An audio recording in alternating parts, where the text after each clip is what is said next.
It's also the return of YMAS Podcast, Season 4, Episode 1. Yo, Ty, how are you doing, man? Man, obviously, I'm chilling like a villain. I'm turning up. It's Friday. Football's back. Yes, sir. YMAS Podcast is back. The Tennessee Titans are back. I'm turning up. Let's go ahead and talk to these folks, man. All right, so we got a huge show today. We're going to talk about the Tennessee Titans in training camp. We'll cover Marcus Mariota, the defensive backs, and DeMarco Murray and Corey Davis injuries. We'll also talk about Ryan Tannehill's injury and if he will need season-ending surgery or not. We'll talk a little bit about Ezekiel Elliot's suspension. We'll also talk a little bit about Aaron Donald's holdout and Odell Beckham Jr., who both are looking for new contracts, but both are doing it in two different ways. And we'll also talk about last night's Hall of Fame game standouts and our MVPs for last night's game. So let's go ahead and get rolling today. The Tennessee Titans started their training camp last Friday. Technically, they reported to camp. They practiced that Saturday. I was there that Saturday. And Ty, let me tell you, the environment, the atmosphere surrounded by the facility was so exciting. If you haven't been to Titans training camp, you're missing a treat. They have really done up Titans training camp this season. In previous training camps, you show up, you're standing along the side of the fence, and you're moving around, probably trying to find a good spot to get an autograph or two. And it was a hassle, but you enjoyed yourself. This year, the Tennessee Titans, Amy Adams-Strunk, who I absolutely love as our controlling owner, they have really done up training camp really well. They've added bleachers to all major sections of the field. Now you do not have to stand up and watch Titans training camp. These bleachers are elevated. You can sit down, get a good bird's eye view to everything that's going on the field. And it's just wonderful. You don't have to bring seats. You don't have to bring coolers to sit down on because you're tired of standing. You can go, sit, watch practice, and enjoy practice.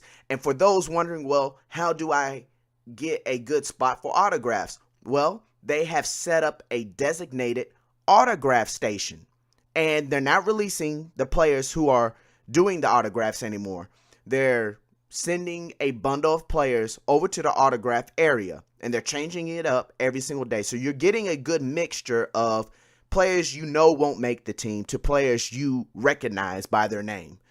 Multiple players, like I've seen Corey Davis sign multiple times. I've seen Marcus Mariota sign multiple times. And on the day that Marcus is signing, that people would show up and be in line for hours and really couldn't enjoy practice. So now it just gives people a chance to really enjoy practice, see what's going on, and then they can rush over, get in line, and take autographs from these players. Also, during the hot portion of July, they had a huge water tank out there, free to the public. It was filtered water. It was good tasting water, let me tell you. There's nothing else I can say about it.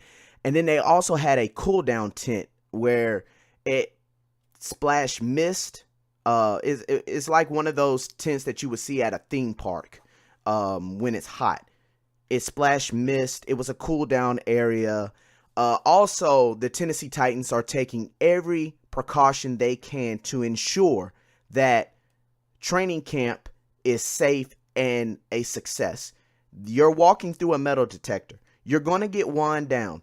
There is no baby carriages or strollers or whatever allowed within the stadium because, the facility, because you can sneak anything in those strollers and all that. But the Titans are really doing an excellent job to ensure that people's experience at Titans training camp is the best. And I have to commend them on that. They have done an excellent job. Security is a little bit strict, especially when it comes to standing near the fence, but I get it. They have a job to do, and that's what they were told to do.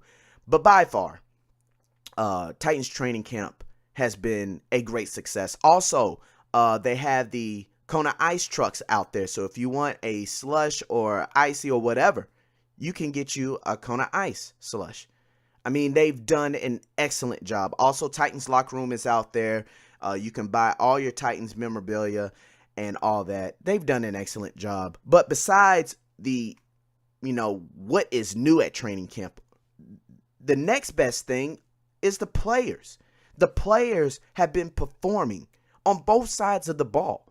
The Titans offense, they've had their days. The Titans defense, they've had their days. And it's just exciting to watch this young team develop and gel.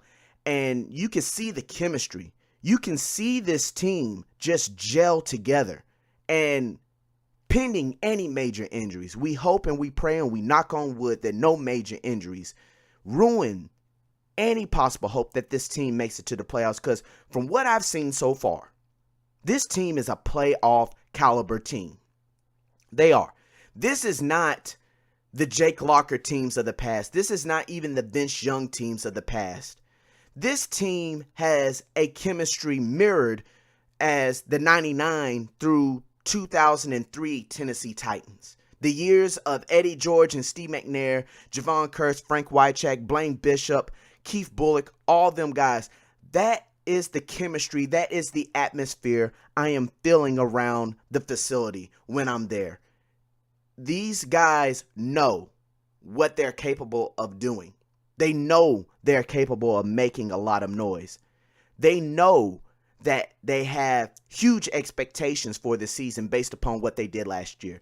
But what's so great about it, even though they know that, they're also telling people, look, we know, but we're not worried about what other people think. We know people think that we're going to be good. We know we're good. But you know what else? We also have to prove it. And that is what I want to hear. This is a mixture of high-quality veterans and high-quality rookies who act like veterans. These rookies aren't playing around. They're going in. They're putting in the work. They're in their playbook. They understand the job that is at hand. They understand the expectations of this team. And you have to commend John Robinson and Mike Mularkey for putting this team together. This is a playoff team. If they're not in the playoffs, it's a huge disappointment. As far as how far they can go in the playoffs, we'll discuss that when that time comes. But this team is a playoff caliber team. Okay. Can they make it to a wild card round? Absolutely. Can they make it to a divisional round? Absolutely. Can they make it to a championship round of the playoffs? Absolutely. Can they make it to the Super Bowl? Absolutely. Anything is possible. With this team, this young core talent mixed with very good veterans, this team, the sky is the limit for them. I mean, seriously. I'm very impressed with what I've seen. Eric Decker has looked amazing in camp. Rashard Matthews has looked amazing. Corey Davis, up until his injury, has looked amazing. Taywan Taylor has looked amazing. Derrick Henry, he reports are he is bigger, but he's faster. And I can confirm that. When you see him run, honestly, it doesn't look like he's running his full speed. He's just gliding. And he's looking really good. Defensive side of the ball, of course, Jarrell Casey, who signed a 4-year, $60 million extension before training camp officially got started, he's looked amazing. The whole entire defensive line has looked amazing. Arakpo and Morgan are picking up, from where they left off last season. And the defensive backs have looked solid so far. Logan Ryan has came in. He's looked good in camp. Adoree Jackson has looked really good in camp when given opportunities. He's taking every opportunity he can. But LaShawn Sims, surprisingly, he's really looked good at the second cornerback position. And him and Adoree Jackson are battling for that second cornerback position currently right now. And LaShawn Sims is not giving it up without a fight. He is doing everything he can. Now, granted, this is practice. So we got to see what he can do during the preseason games.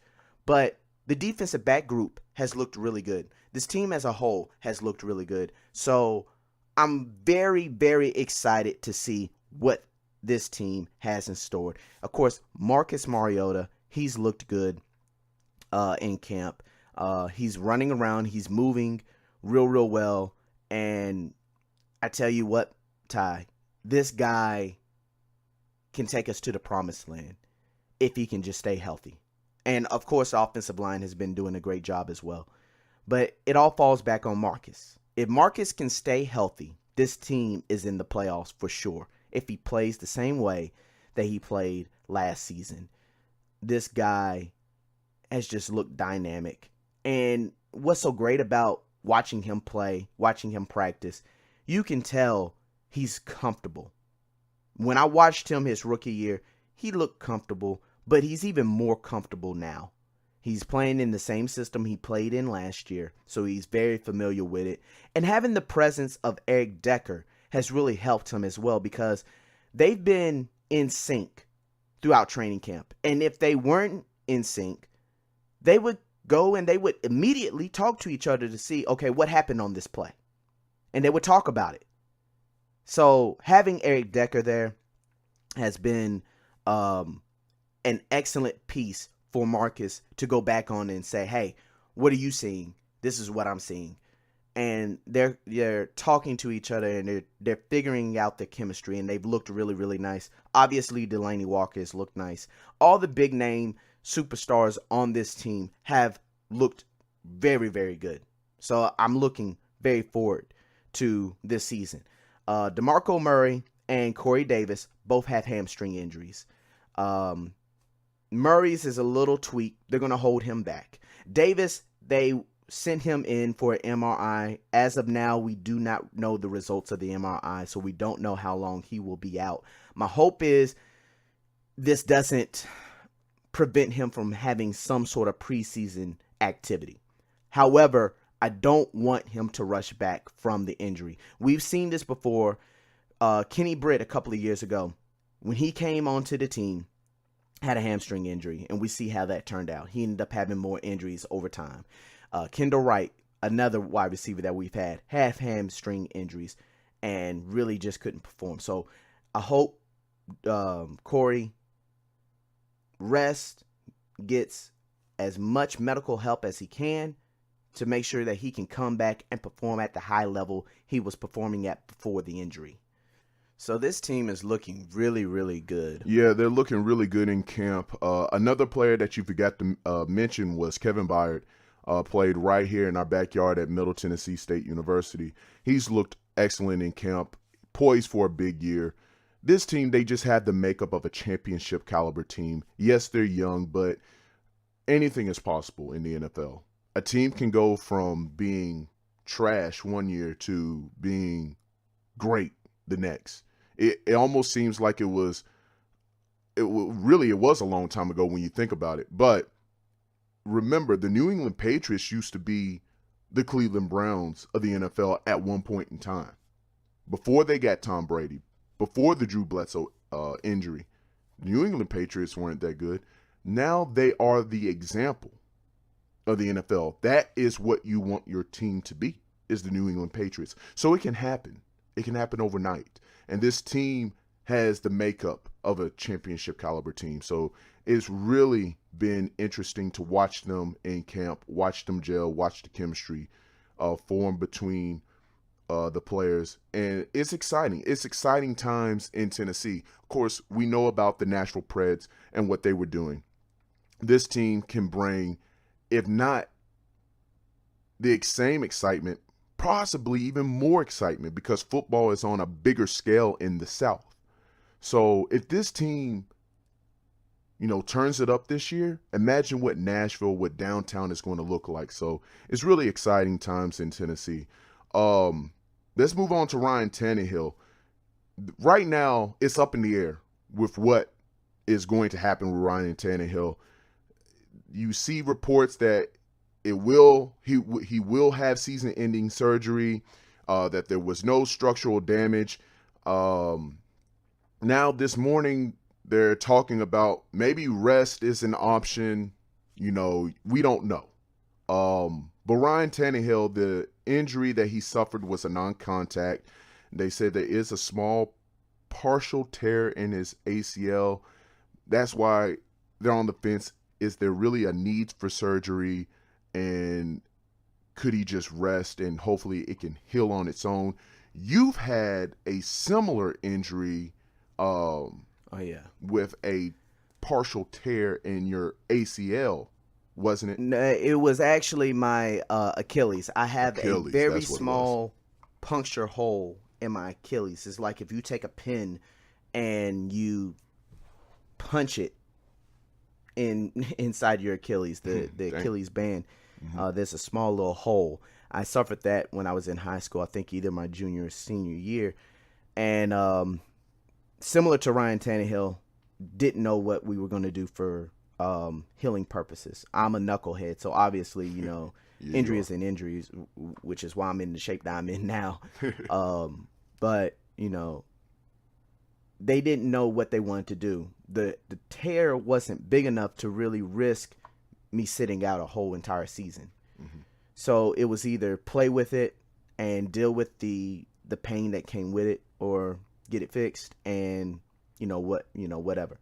And obviously I opted to just play with it. I mean, it was just a small tear. It was like a puncture. So I feel what Ryan Tannehill is going through. But he needs to do what is best for him. Okay? Heal the body. Yeah. Do not take chances. I took chances. Look where it got me. So he needs to make sure he heals his body. Allow his body to heal. If he needs season-ending surgery, so be it. He's got to do what's best for him. Meanwhile, the Dolphins need to make a decision on who's going to play quarterback for him. Is Colin Kaepernick a guy that you would go out and sign? He's the best quarterback on the market. I mean, honestly, he, like you say, he's the best quarterback on the market. I don't know their backup situation. I would bring him in. I don't know why he's not on the team right now. Colin Kaepernick, I get it. You don't want the distraction, but you're making this a distraction by not allowing him to be on the team. He is better than any of the quarterbacks that most teams have picked up as their backups. I mean, let's face it. Colin Kaepernick took a San Francisco 49ers team to the Super Bowl not too long ago, and honestly could have won it. Could have won it.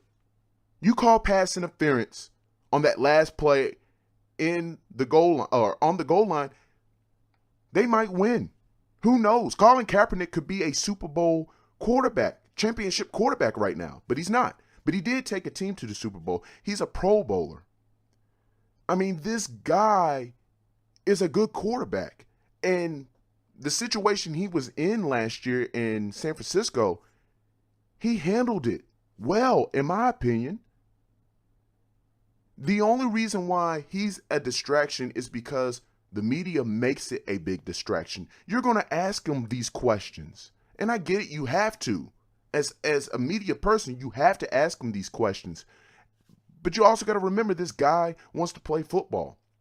And I think that's been the biggest question is, does he want to play football? Does he want to be a full-time activist? And I think that's what some of the GMs are trying to figure out. But I don't think the GMs are making that big of a push to trying to figure out exactly, is that what he wants to do? So you have to figure this out now.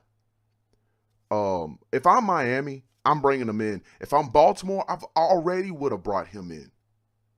Because you don't know if Joe Flacco is going to be able to play this season. I know reports are he's doing well in his recovery, but you don't know. He might get hurt. So if I'm Miami, or if I'm Baltimore, or if I'm even Cleveland, I'm bringing this guy in. What more can I lose? Is his activism really that big of a distraction? I don't remember him at all last season trying to be an activist during the season, as far as stating things and saying this and saying that, except for the kneel down. He took a knee. Y'all made a big deal about that. Y'all didn't have to, but he took a knee, and y'all made a big deal about it, and that brought a distraction. So my thing is this: allow this man to play if he wants to. If he wants to play, allow this man to play. And the Miami Dolphins have got to figure out what they're going to do. They don't really have another option. If Colin Kaepernick is a discussion piece for Miami. You realize that your backup quarterback situation isn't that great. So do what you got to do. But if I'm Miami or if I'm Baltimore or whoever that needs a backup quarterback, I'm calling Colin Kaepernick and I'm bringing him in. I'm telling him, look, I don't care about your ability to be an activist. That's all well and good, and I'm proud of you, and I hope that you continue to do that for years to come. But when it's time to play football, I need you to play football. And if he says okay, we're signing him. So that's just me. I don't know, but I feel like Colin Kaepernick deserves a shot in this league. I'm with you. I believe that Colin Kaepernick deserves a shot as well. It makes no sense that he's not on the team. So I really hope that Miami or Baltimore, whoever, is thinking about signing Colin Kaepernick does. Because this guy can play. He can ball. All right? He can ball. So he deserves a shot. Let's quickly talk about Ezekiel Elliot and the holdout for Aaron Donald and how Odell Beckham Jr. is handling it. According to reports, Ezekiel Elliott, the NFL has not made a decision on what they want to do, if they want to suspend him or not. Honestly, I don't think they should. He hasn't been charged with anything, but I do get that you might need to set an example. So if you were to suspend him, how long would you suspend him for? I wouldn't suspend him no longer than 2 games. I don't think a 4-game suspension is warranted. I probably wouldn't even suspend him no more than 1 game, but I think 2 games is a good enough way to set an example if you have to suspend him, if you're Roger Goodell. 2 games, 1 to 2 games, and let it be done with. Yeah, I'm with you on that. 1 to 2 games, let it be done, and we move on. Aaron Donald is holding out. Odell Beckham Jr. is in camp. Both are looking for new contracts. If you're a player, how would you handle a new contract situation? Would you show up to camp? Would you report to camp? Or would you hold out? I get why players want to hold out, but let's face it, you are still making money. Holding out to me just seems ridiculous. I'm showing up to camp, to be honest with you. I'm showing up to camp, and I'm earning my money. That's just me. Yeah, I'm with you too. I'm not the person that says I would hold out, okay? I'm still under contract, all right? So really, I'm doing myself more harm than good by not showing up. So I think Aaron Donald, who the last couple of years has kind of been wilding out, has been thrown out of a few games, and we know that is not his character. Everything we've heard about Aaron Donald, all the way back during his draft process, was this guy was a calm, cool, collective guy. And we've seen over the last couple of years, he's been frustrated. He's been thrown out of games. So I think this might be more of a frustration thing with him, because he just doesn't have, to me, from what I've heard, this isn't him. He's a guy that shows up regardless. So for him to be holding out, I think this is just a frustration level with the organization. And he's trying to get as much money as he can from them, because he's like, look, either you pay me or I'm going to find somebody else who's going to pay me. But if it was me, I'm showing up to work. I'm doing what I can to help this team get better. I'm helping mentoring young rookies that are behind me or play a different position to, kind of mentor them on how the season outlook is going to be, how training camp is going to be, how this life as an NFL player is going to be. That's just me. That's just me. That's how I would handle it. And I think Odell Beckham Jr. is doing the right thing by showing up to camp and just letting, what happens. When you're a player and you're that good, you're going to get paid. It might not be with this team, but you're going to get paid somewhere. So I think Odell Beckham has the right attitude by it. And I wish more players had that attitude. Jarrell Casey, a couple of years ago, when it was talk about him to get a contract extension at the time before this last one, he showed up. He was like, I'm just going to let what happens. I want to be here in Tennessee. This is where I want to be. This is where I want to retire. But I can only take care of what I can take care of. And that's be here, show up, make plays, and let everything else fall in place. That's what Odell Beckham Jr. is doing. I wish Aaron Donald had the same attitude right now. Now, we're going to end out the show with our Hall of Fame game standouts. Last night, Dallas Cowboys took on the Arizona Cardinals. For the Dallas Cowboys, I have tight end Rico Gathers and running back Rod Smith, who is the brother of last year's draftee linebacker Jalen Smith. Oh, okay. And then for the Arizona Cardinals, shockingly, quarterback Blake Bortles makes my list of Hall of Fame game standouts. Okay. And safety Budda Baker, this year's draftee, second round pick draftee, was also a standout in last night's game. As far as my MVPs, get ready for this, Ty. Blake Bortles is my MVP. What did he do for the Arizona Cardinals? He was 11 of 14, 185 yards, no touchdowns, but he did have a one rushing 2-point conversion in the game. For the Dallas Cowboys, it's Rod Smith, had 18 carries for 64 yards. He looked good last night. They have him listed as a fullback, but this guy can carry the rock. And if Ezekiel Elliot is going to be suspended, I didn't like what I saw out of Darren McFadden. Rod Smith can be an option for them if need be. Yeah, the way you're talking about him sound like he had a really good game last night. But Blake Bortles, wow, that is crazy. 11 to 14, 185 yards. Mm-hmm. You know, he's battling for the backup position in Arizona. And according to that, he looked really good. I didn't watch the game last night, so how did the other quarterbacks look behind Blake Bortles? They were all right. Trevor Knight got in there. He was decent, wasn't spectacular. Matter of fact, I believe going into half, the score was 15. I want to say it was 15-7 or 15-0, and they only had a field goal as their next point coming out of halftime. So Blake Bortles had a really good first half. He looked solid. He looked poised. And granted, he was playing against some second stringers on the Dallas Cowboys end, but I mean, he really looked good last night. I give credit where credit is due. He looked really good last night. But let's face it, he was going up against some second stringers for the Cowboys. So, but he looked good. He looked really, really good.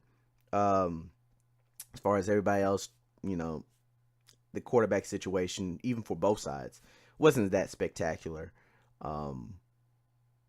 I would have loved to see at least Dak Prescott play one series. I get it.